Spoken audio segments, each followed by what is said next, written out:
Hello students, मैं S Chandrawat स्वागत करता हूं आप सभी का विनायक एजुकेशन ग्रुप के सेहत के ऊपर।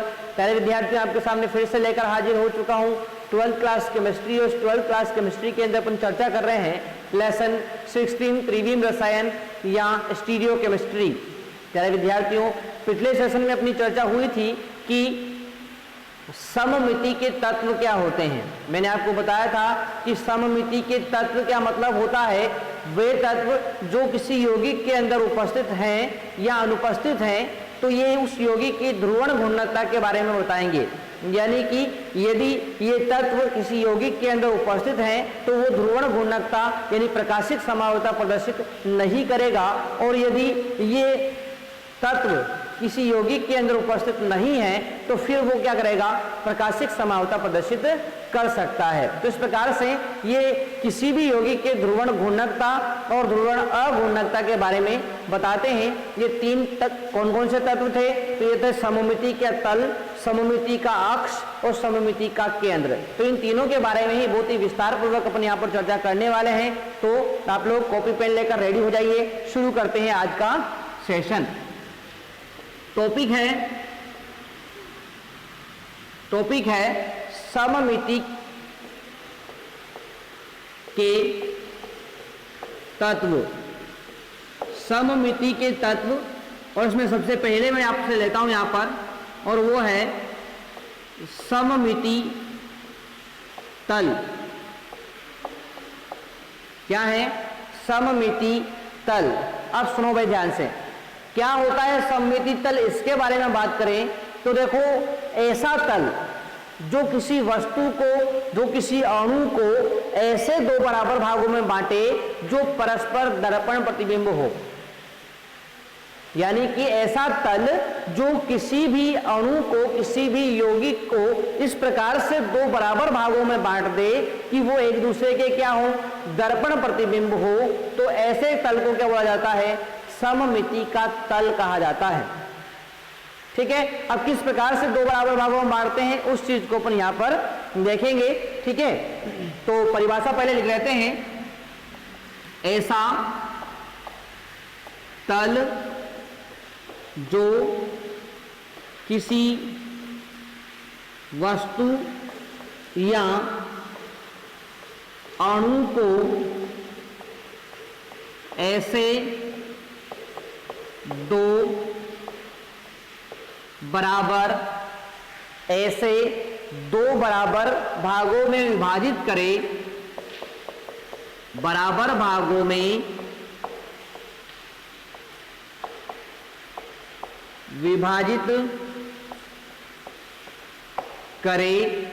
विभाजित करे जो परस्पर दर्पण प्रतिबिंब, जो परस्पर दर्पण प्रतिबिंब हो,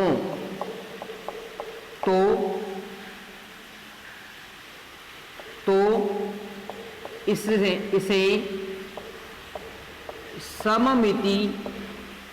इसे सममिति तल कहते हैं। तल कहते हैं। जैसे उदाहरण के रूप में आप लोगों के सामने मैं यहां पर लूं तो देखो, अंग्रेजी वर्णमाला में कुछ अक्षर होते हैं जिनमें सममिति का तल पाया जाता है। ठीक है, तो देखो, अंग्रेजी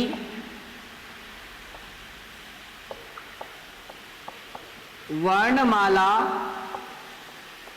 के कुछ अक्षरों में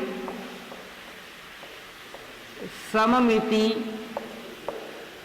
तल उपस्थित होता है। सममिति तल उपस्थित होता है। जैसे मैं आपसे बात करूं यहां पर कि मैंने जैसे अंग्रेजी वर्णमाला का लिख दिया यहां पर ए। क्या लिख दिया? ए मैंने आपके सामने लिख दिया। अब एक तो मैंने लिख दिया, ए लिख दिया, एक मैंने यहां पर लिख दिया, ये देखो मैंने यहां पर बी लिख दिया। अब देखो, यदि इसमें अपन बात करें कि सर अंग्रेजी वर्णमाला के जो अक्षर ए व बी हैं, इनमें सममिति का तल कहां होगा?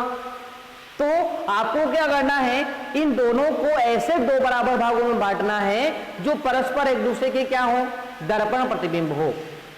अब देखो भाई, यदि इस ए की अपन बात करें तो इस ए में देखो, ये वाला तल एक ऐसा तल है, ये वाला जो तल है बिल्कुल सीधा वाला, ये तल ऐसा तल है जिसने इसको दो बराबर भागों में बांट दिया। और देखो यहाँ पर दर्पण प्रतिबिंब, अपन दर्पण को यहाँ पर रख देते हैं तो ये दो बराबर भाग बन जाएंगे, दर्पण प्रतिबिंब बन जाएंगे, आराम से बन रहे हैं, ठीक है। तो ये क्या कहलाएगा, सममिति का तल कहलाएगा। वैसे इसकी बात करें तो देखो, इसमें ये वाला तल देखो, यदि यहाँ का इस तल की अपन बात करें बिल्कुल, तो इस तल में आपको क्या दिख रहा है, इस तल में आपको दिख रहा है कि यहाँ पर इसने इसको दो बराबर भागों में बांट दिया जो एक दूसरे क्या है, दर्पण प्रतिबिंब है, ठीक है। तो इस प्रकार का जो तल है आपको दिख रहा है, ये तल कौन सा कहलाएगा, ये तल सममिति तल कहलाएगा। क्या कहलाएगा, सममिति तल कहलाएगा। तो ये बात आपको यहां पर ध्यान रखनी है, ठीक है। इसी प्रकार से कुछ यौगिकों के अंदर भी ये देखने को मिलता है, इसी प्रकार से कुछ यौगिकों के अंदर भी ये जो सममिति का तल है ये यहां पर देखने को मिलता है, ठीक है। जैसे मैं आप लोगों से यहां पर बात करूं तो यौगिक जो होते हैं उसमें एक उदाहरण आता है प्रोपेनोइक अम्ल। क्या आता है, प्रोपेनोइक अम्ल। उदाहरण क्या होता है तो देखो CH3, या इसको भी मैं इस प्रकार से लिख देता हूं यहां पर, CH3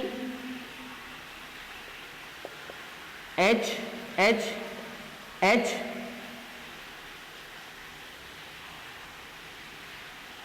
प्रोपेनोइक अम्ल की अपन यहां पर बात कर रहे हैं, ठीक है।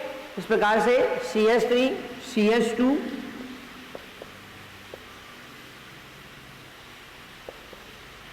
COOH।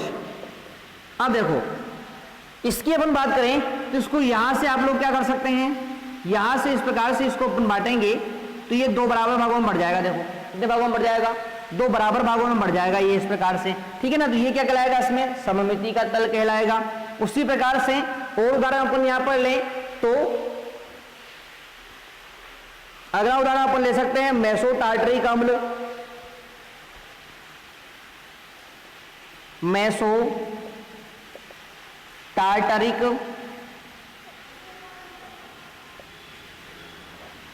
अम्ल। तो देखो मेसो टार्टरिक अम्ल की हम बात करते हैं तो फॉर्मूला क्या होता है भाई, देखो इधर HCOOH C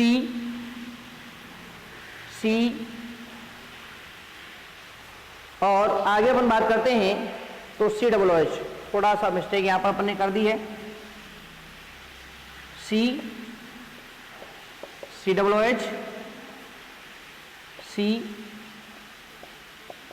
COOH, ये OH H OH H।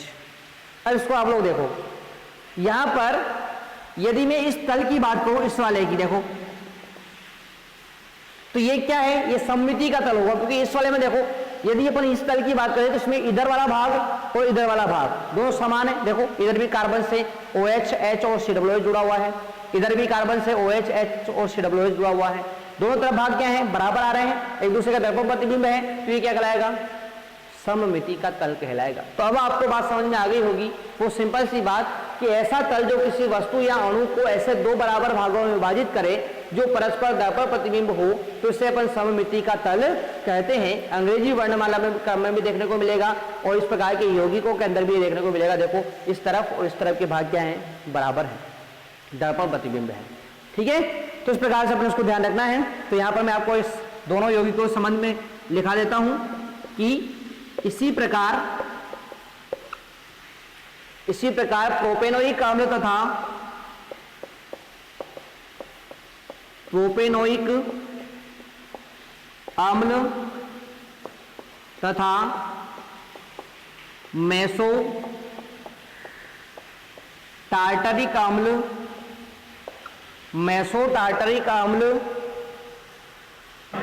Meso tartaric अम्ल में भी सममिति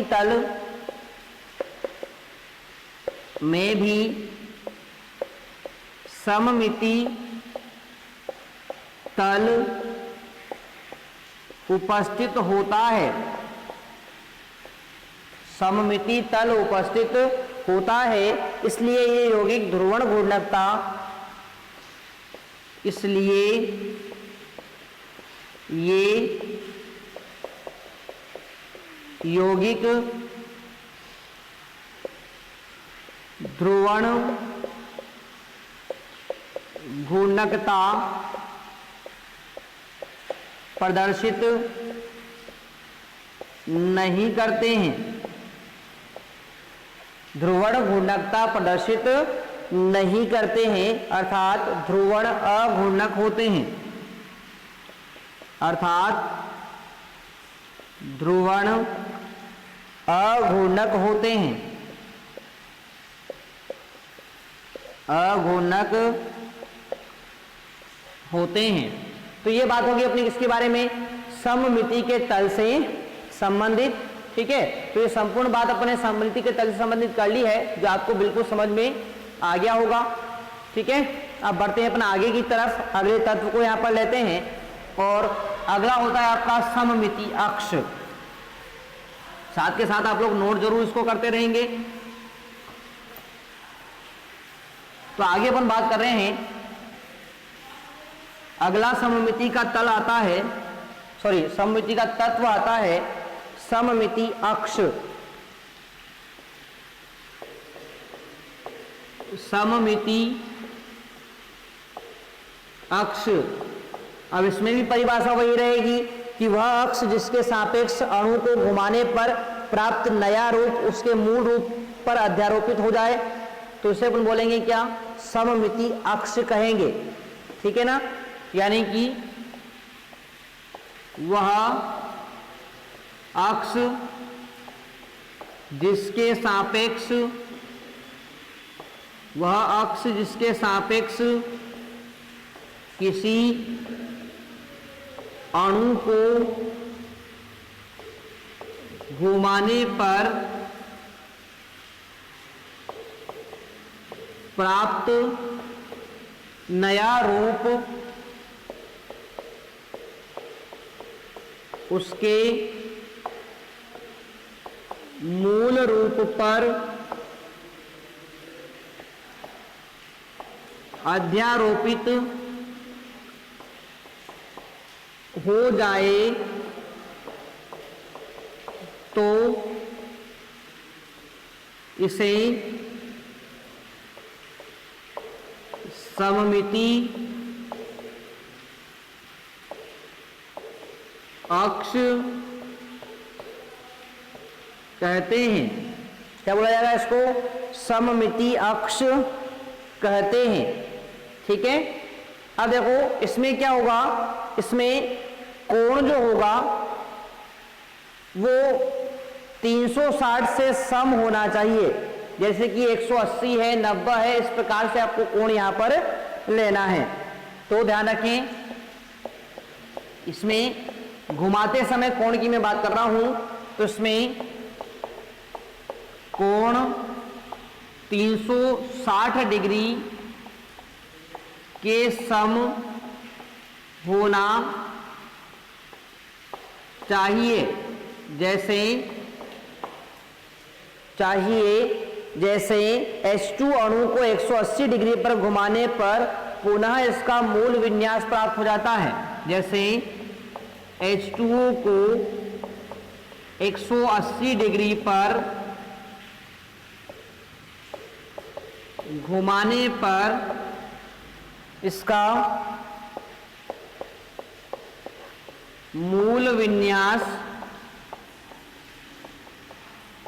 पुनः प्राप्त हो जाता है। पुनः प्राप्त हो जाता है।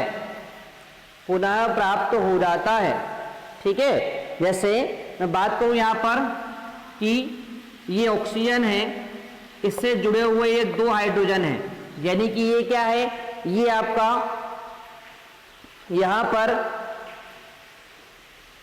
H2O का अणु है, इसमें अपन नाम दे देते हैं इसको A और इसको B, हाइड्रोजन नाम दे देते हैं। अब देखो इसको जब इस अक्ष पर घुमाया जाता है, जब इसको क्या करेंगे अपन इस अक्ष पर घुमाएंगे 180 डिग्री के कोण पर, तो जब इसको 180 डिग्री के कोण पर इस प्रकार से घुमाया जाता है तो अपन को यहां पर इसी प्रकार का विन्यास प्राप्त होगा, HAHB, इसी प्रकार का विन्यास आपको यहां पर प्राप्त होगा। ठीक है, इसी प्रकार का विन्यास आपको प्राप्त यहां पर हो जाएगा। और यदि इसको उठाकर इसके ऊपर रखोगे तो पूरी तरह से अध्यारोपित हो रहा है। ठीक है, यानी ये दर्पण प्रतिबिंब नहीं है। ठीक है, तो सुनो ध्यान से, मैंने आप लोगों को क्या बताया कि वह अक्ष जिसके सापेक्ष किसी अणु को घुमाने पर, यानी ये एक अक्ष है जिसके सापेक्ष इस अणु को अपन घुमा रहे हैं, घुमाने पर प्राप्त नया रूप जो होगा वो उसके मूल रूप पर अध्यारोपित हो जाए। यानी कि जो नया रूप आपको मिला है, यदि इसको उठाकर मैं इसके ऊपर रखूं तो पूरी तरह से इसको ढक सकता है। भाई देखो इधर, जैसे इसको रखेंगे तो ऑक्सीजन के ऊपर ऑक्सीजन आ जाएगा, HA के ऊपर HA आ जाएगा, HB के ऊपर HB आ जाएगा। तो ये पूरी तरह से अध्यारोपित कर रहे हैं। तो इस प्रकार के जो अक्ष होता है इसको अपन सममितीय अक्ष कहते हैं। और यदि ये भी किसी यौगिक के अंदर उपस्थित है तो वो समावता प्रदर्शित नहीं करेगा, ध्रुवण अघूर्णक होगा। ठीक है, चलो तो बात करते हैं अपन यहाँ पर। अब देखो मैंने आप लोगों को क्या बताया कि ये जो कोण होता है यहाँ पर, जिस कोण पर आप लोग घुमा रहे हो वो 360 डिग्री के सम होना चाहिए। कैसे निकालेंगे? 360/n करके अपन निकालते हैं। ठीक है ना, तो देखो यदि अणु को 360 डिग्री बटे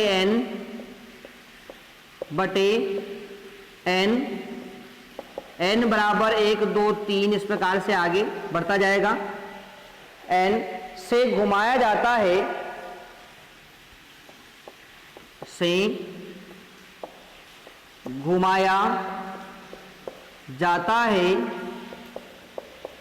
तो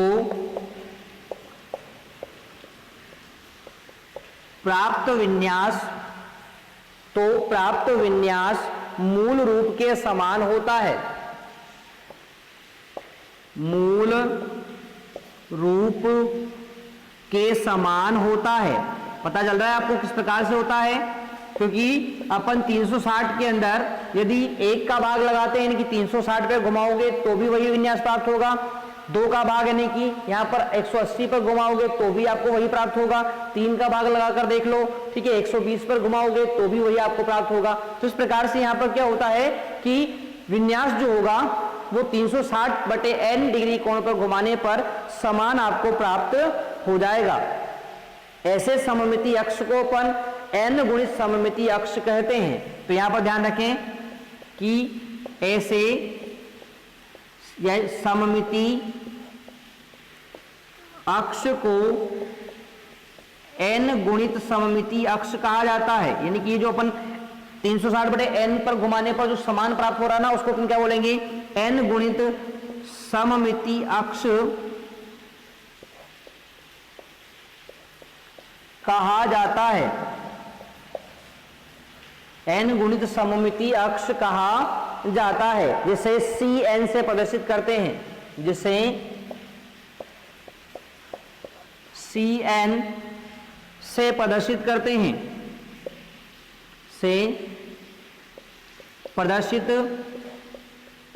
करते हैं, यानी यहां पर n का मान जितना रखोगे आप लोग वही C के नीचे लिखना पड़ेगा। जैसे कि यहाँ पर देखो 180 अपन ने लिखा है, अब 180 लिखा है मतलब ये कितना बटे गया, अपन ने 2 लिखा है यहाँ पर, तभी तो 180 आएगा। ठीक है ना, तो यहाँ पर यदि अपन n का मान 2 रख देते हैं तो 180 आ जाता है। यानी कि वहां पर C का मान यदि 2 रख देते हैं तो क्या आ जाएगा? C2 सममितीय अक्ष, यानी इसको क्या बोला जाएगा? C2 सममितीय अक्ष अपन कहते हैं इस वाले को, क्योंकि यहाँ पर 180 डिग्री कोण पर आपको समान विन्यास प्राप्त हो रहा है। ठीक है, इसी प्रकार से मैं बात करूं यहां पर, तो देखो NH3 अमोनिया जो होता है ना, इसमें त्रिगुणित सममितीय अक्ष उपस्थित होता है। में त्रिगुणित सममिति अक्ष, त्रिकोणीय सममिति अक्ष मतलब C3